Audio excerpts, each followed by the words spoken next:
my name is Caitlin. I'm a zoo educator here at Happy Hollow Park and Zoo. And don't worry, we miss you guys so much, but even while we're closed, our keepers are here, still making sure that our animals are getting the best possible care, and of course, being as safe as we possibly can while they are at it. Now, I wanted to take this opportunity to introduce you to one of our education animals. These are the animals that live inside this building behind me. I'm standing out in front of the Learning Lodge at Meet and Greet Corner, where you might come to see an animal up close if you're here on a regular zoo visit. And I would like to introduce you to one of our most popular animals that we bring out for meet and greets. He's right here. Let me get him out for you. So this is one of our African four-toed hedgehogs. They're also known as African pygmy hedgehogs. And this little guy right here, his name is Glitch. So he is actually our newest African four-toed hedgehog. He came to us most recently. He was actually found in somebody's yard here in the Bay Area. Now, as you might have guessed by their name, African pygmy hedgehogs or African four-toed hedgehogs are not native to the Bay Area. They come from Africa.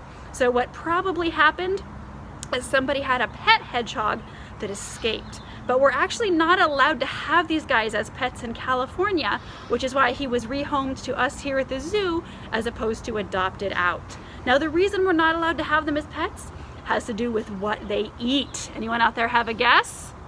Now, technically they're omnivores, but they love bugs. They have sharp little teeth, and they're very good hunters when they're hungry, hunting down these bugs. And since they're not native to California or to the Bay Area, if we had wild hedgehogs running around here that had escaped from somebody's house, they would eat so many bugs, they would have a huge impact on our ecosystem, and they could really mess things up. So since we have a lot of special and unique animals here in California, we have some animals that we're not allowed to have as pets in order to protect our native animals. Now, a lot of times when I bring out a hedgehog, some people think, oh my gosh, it's so small. It has spines. It must be a baby porcupine. But they're actually a completely different type of animal. So a lot of people think they're baby porcupines because they are a lot smaller than the porcupines we have in North America, but they're actually totally different. The biggest difference is their spines. Now, I did call them spines, but they're really just a modified hair. These thick and pokey hairs coming out of the back of Glitch's back here are very similar to a porcupine's quills. But the biggest difference is that a porcupine can let its quills fall off of its back. Not quite at will. They don't shoot their spines. They don't shoot their quills. The only place you'll see that is in a cartoon.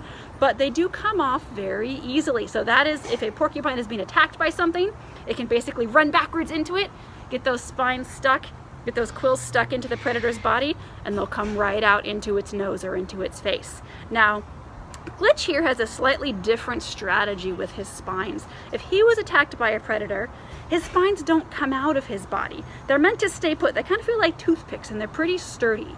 Instead, what he does is he rolls up into a tight little ball. So he's basically just a whole ball of spines that nobody wants to eat.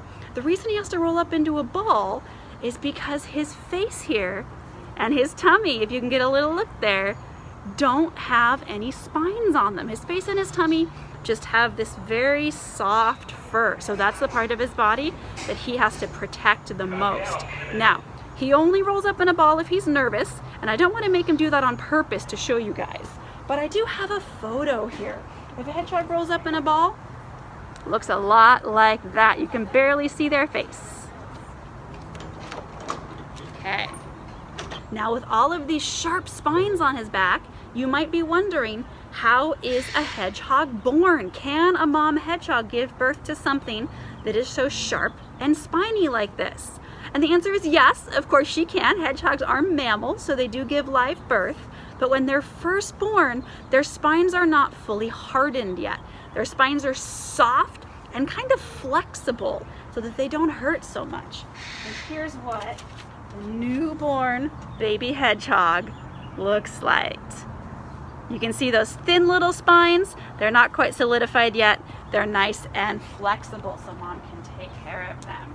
It doesn't take them too long to begin acting like a regular old hedgehog. Even when they're very young, they can already roll up in a ball. We already talked about that a little bit. They actually have a special muscle that runs all the way down their back below their spines. So Glitch has a special muscle that runs all the way down here and all the way down towards his tail. And that's what allows them to roll up in their nice little ball. And it also allows them to control each of those spines individually. So when they are rolled up in a ball to protect themselves from a predator, they can actually make each of their spines stand up on end and be a little bit sturdier and pokier than they would be otherwise. And that's actually why it's safe for me to hold Glitch right now and why I don't need gloves to do it. Because right now he's relaxed. You can see he's looking around, smelling the world. He's not afraid of me. He's used to being handled. So he is not contracting that muscle right now in order to make his spine stand up. So he's not hurting my hands at all. Now the last thing I want to show you guys is his nose. Look at that nose. See how it's wiggling non-stop? So hedgehogs are nocturnal. That's the science word we use for animals who are awake at night and sleep during the day. They're the opposite of us. And since he's nocturnal and he doesn't have particularly good eyesight, his best sense for finding those bugs that he wants to eat is his sense of smell.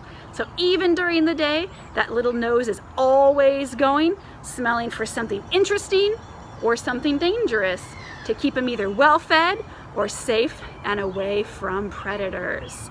All right, now I'm gonna give Glitch a chance to go home and go back to sleep. It is the middle of the night for him after all, when it's the middle of the day for us. So thank you so much for watching. Again, we miss you all. We hope you're staying safe and healthy at home, and we hope we'll be able to see you again soon when Happy Hollow reopens. Bye everyone.